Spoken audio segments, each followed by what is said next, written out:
Hi guys, this is Doja from NTD, a podcast by Dixon and Doja, and you're currently listening to the first installment of Dixon's POV from the POV series that we're currently doing, right? And on this episode, Dixon talks about music. He talks about music and himself, music and Dixon, and music and movies. That's movie soundtracks, basically. Yeah, I don't want to give away too much information, so I hope you enjoy this episode as much as I did.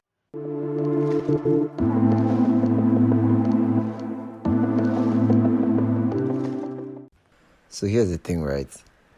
Even though I did not grow up actually knowing how to make music, there was this very good feeling that music gave me. And when I think back, I've always lived in neighborhoods that afforded me neighbors that could actually make music, especially vocal music. Like, as I'm retrospecting, I can feel the goosebumps on my spine. Like, man, I had neighbors that knew how to sing, that knew how to play the keyboard, and they were always almost rehearsing, like right around. Like, I remember when I was very little, like 7, 8, I had these neighbors that were sisters, that were twins actually. Man, it made them all the more beautiful. They were older than me, of course, so nothing could happen. I'm just kidding. But I don't know, the fact that people could make music made them all the more adorable to me when I was that age. And then I recall we moved to a new neighborhood, and I had another set of they were twins too. They were two sets of twins. And they were like a family of musicians. I was wondering, bro. So they would riff around when they're doing laundry, because the line was at the backyard, at my backyard. So they'd be riffing when they're taking the buckets, with the clothes to my backyard. Oh my God. I almost called Covenant and Johnson. I have called them. Music made me feel good, right? And it was that drive that even had me learning how to make music when I got into the university. It's no lie, actually. When Mobad said that music no need permission to enter your spirit. Music has this very weird control on our psychology. It's little wonder that the sound of music hypnotizes us in a very strange way. Strange, in fact, that, I remember watching movies or watching documentaries from way before the medieval times, and the people that could afford music to be played for them, right, would tell their maids who could play instruments or who could sing, would tell them, sing me something happy or play me something sad, and they'd get exactly what we have today as our playlist. They'll have it, sung to them or played to them, and it was just really crazy. And I think of the genius of making music. It's really it's a very deep experience. It's there are the people that make the entire instrumentation, the instrumental, and then there are people that could write the lyric to the emotions of the instrumental, and then there are people that could deliver the vocals for the lyric that has been written to the emotions of the instrumental. And then there are people that do the performance, right? The stage performances or the studio performances of these, and the people we like the most, the Remas, the Fireboys, Olamide, Wizkid, Wande Cole, Two-Face, the people that we like the most. I mean, and the Western guys, Beyonce, Ed Sheeran, Justin Bieber, Chris Brown, and all of them rather. We like them because they are all of this, and not to forget Michael Jackson. That's the genius right there. Michael Jackson. Why would I forget Michael Jackson? The reason why we love them is because they are the whole range of musician, as it were, the people that could play the instruments, all the way down to being able to give the vocal delivery and the stage performance. I think that's why they call people singer-songwriter. When they call somebody a singer-songwriter, it's they have the full spectrum, right? They have this full spectrum of skills that can, make them deliver on like that scale. And I think it's why we love the music. Music is just a genius form of art, I personally feel like it could qualify for a psychedelic. Like, I mean, I think it should. I think music should be prescribed, right? Like, music should be prescribed, like as psychedelic to help people, like perhaps a hallucinogen, like help people to deal with like trauma of life. I mean, and observably, I'll speak for myself now. Like, the music hits like really different when like I've had the experience that it is talking about, or like when it is invoking an experience that I think is very relatable. It's really crazy stuff, bro. It's really crazy. And it is little wonder that music is employed in fiction and film. I think that it's a genius idea. The screenwriter has already done their thing, putting the storyline, the plot together, right? The actors are already doing their thing, the ensemble cast are already doing their thing, giving life to the story, that the screenwriter has put together. The director is doing a great job, conducting that story. And then the musician or the originator of the score is using the music to conduct our experience, to hypnotize us all the more. Like, I think it's a genius idea, and it's the reason why I feel like movies are more infectious than books. And crazily, whenever I read books, I still like put a soundtrack to it in my head, like I'm reading a piece of fiction. I tend to like think like this soundtrack will go here, this soundtrack will go there. Maybe I'm just weird, right? But I do that, and I think that music, or movies rather, will be more infectious than books because of like that reason. Because there's so many elements at play. Like, there's just so many elements at play. So many elements at play there when when we are thinking about how they are manipulating us. Like, and I'm all for that manipulation, right? I'm all for that manipulation. It goes a stretch further than books and like movies, and I even soundtrack my life so that when I'm taking a walk, or like I'm on a bus drive, or I'm taking a cab, shuttle bus, or like long distance, and I put like Fireboy on, probably I'm playing LTG, and like I feel like this is the story of my life. Or if I'm listening to Drake or Rick Ross, there's a YouTube comment I saw one time. The person said that whenever they listen to Rick Ross, even though you're unemployed, you feel like a boss. He always says boss. The way he pronounces boss when he's rapping, it makes you feel like, it feels like you have a Fortune 500 company. That's what music does to you. Like, that's the effect of soundtracks.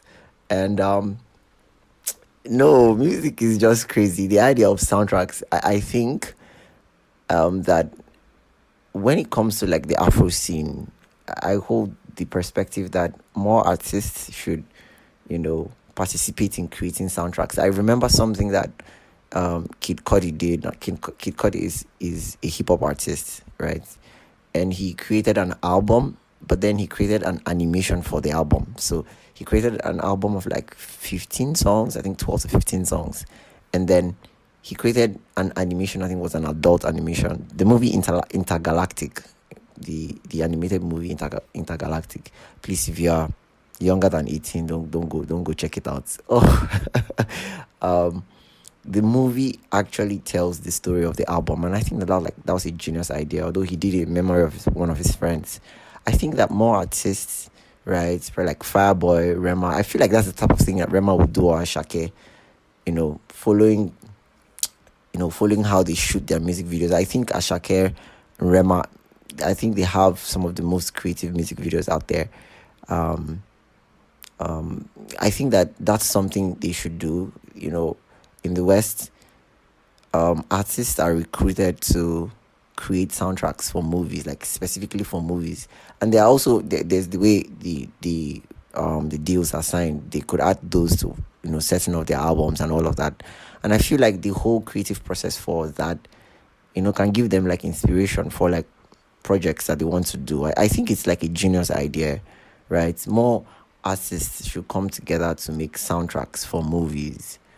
Even though, like, I mean, they're already doing like the movie producers, directors, the movie makers are already doing a great job with the soundtracks. Actually, this POV is about soundtracks. It's about the sound of music in film, in fiction, in life. I think that I've seen some incredible soundtracks out there. I remember when I was watching, I think The Man for the Job, this Temi Otedola Iniedo movie, right? I had to go and download the album of the soundtracks. My favorite from it was like Boju Boju.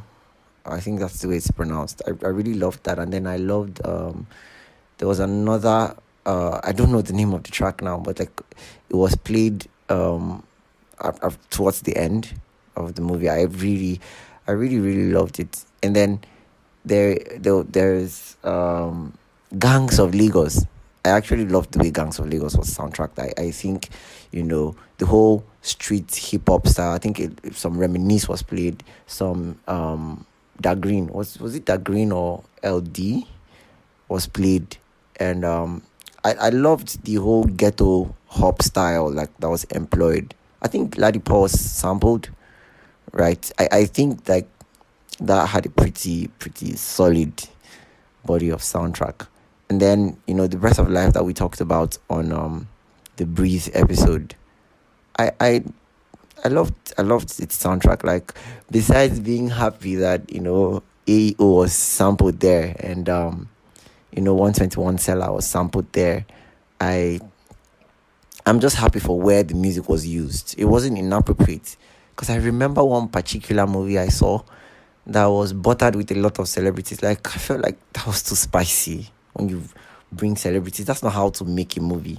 Movie is great amongst other reasons because it has a good cast, not because the casts are celebrities. Not everybody wants to watch a movie because Peter Okoye is on the movie, or Two-Face Idibia. And I'm not even capping. The movie had Peter Okoye and Two-Face Idibia. Like, imagine having P Square on your movie. Like, it's just crazy. And the soundtrack was terrible. Now, I say terrible like on all fronts. It was too spicy. Like, there were too many. It looks like they had, everybody was like, put my song, put my song. Put my song.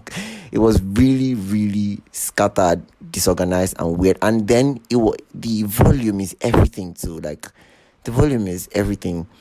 Many times, the way the soundtrack is employed is what kills it. It's like, I watched I think an example I'd give is like in Breath of Life. Yeah, I think I should use Breath of Life. There's this scene where he's burned up, like what's his name now? The clergyman, I've forgotten his name now. It was burned up. His family was burned up before his eyes. So they replaced everything that happened for like 2 minutes. They replaced it with music, and the music was tender and soft and melancholic, right? And they did all of that, of course, with the tone of the music and with the volume, right? And so what I'm pointing out exactly is the fact that some scenes could be skipped and put together. Like, you could just compress 5 to 10 minutes into like 2 minutes, a 2 minutes piece, right? And then maybe we are looking at people talking, and we don't really hear what they're saying. That's employed a lot in some movies. I can't remember the names now. I would name drop some movies that did a great job doing that. Like, you replace the scene, it will help really to to cut down on idle time. Because, like, for example, Man for the Job, I think that movie would probably have been 1 hour 15 minutes or something. It was too long. It was far too long.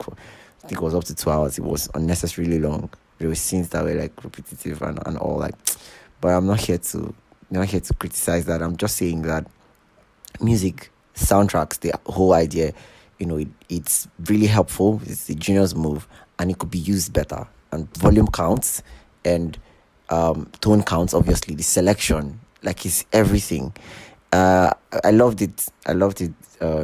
In Breathe. I'm still calling the movie Breathe because of our episode. Breath of Life is what I mean to say.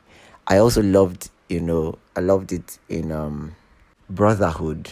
Yeah, Brotherhood had a good one. Brotherhood had a good one.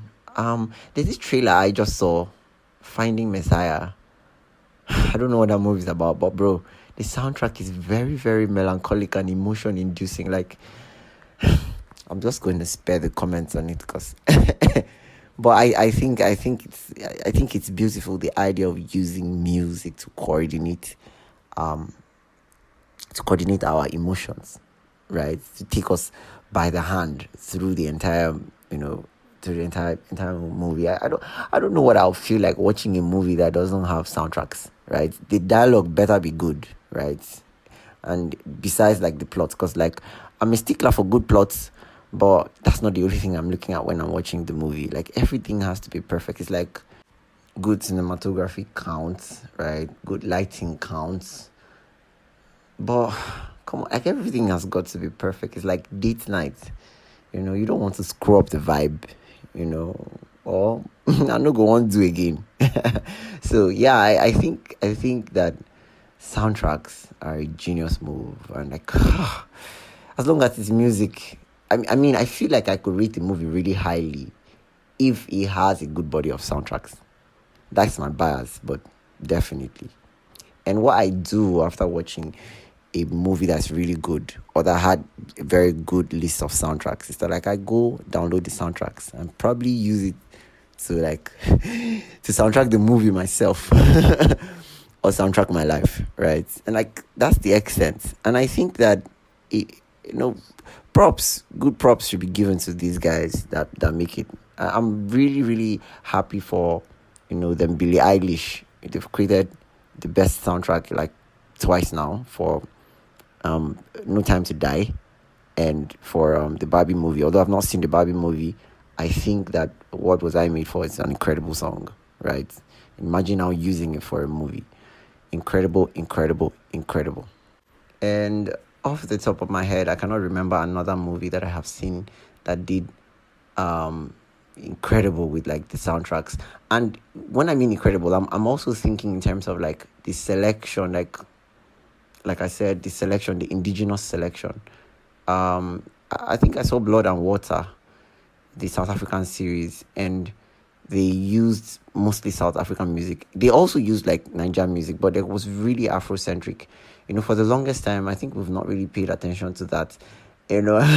Besides the epic movies having, like, oh, all those very, very weird sounding soundtracks, or they would get some guys from Onitsha to sing to sing the name of the movie. Probably if the name of the movie was Onyinye the Pretty Girl, then you just be hearing Onyinye the Pretty Girl. Or if it dates back to when Nkemewo did what he did. What did I love the song again? Yeah, I remember, like, 419 is just a game. Everybody they play. I don't remember the lyrics like verbatim, but I know it's like from Osofia in London and all the movies that he did at that time. Or the Mama G, I think it's what earned her the name Mama G, like the series of songs that she did for, like, her movies. I think that time, like, actors were doubling as musicians. So it's like when you act a particular movie, you have to make, the soundtrack for the movie, and then you probably add it to, like, your album. Those were really funny times. I want to suggest, right? It's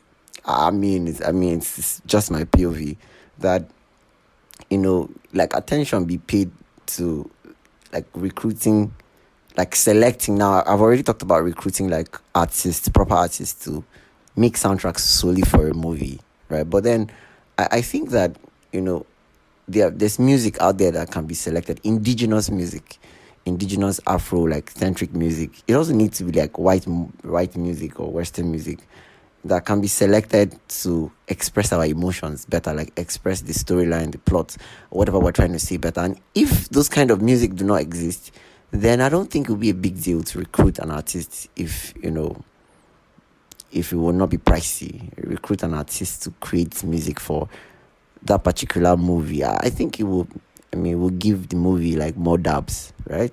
And like I know, like movies are not musicals. Not all movies are musicals, but I think any bad movie that has like a good soundtrack will probably like get a tip. I don't know, just a tip higher in its rating. In my own books, that is, in the books of people like me who love good soundtracks, it will get like, probably a 0.5 on its rating, a plus 0.5 or a plus 1 on its rating, just because of like the good soundtrack. It's not a big deal for most people, but like I'm for real, right? I totally agree with the tweet I saw one time that said that if art was how you decorate space, then music is how you decorate time. Let me let that sink in.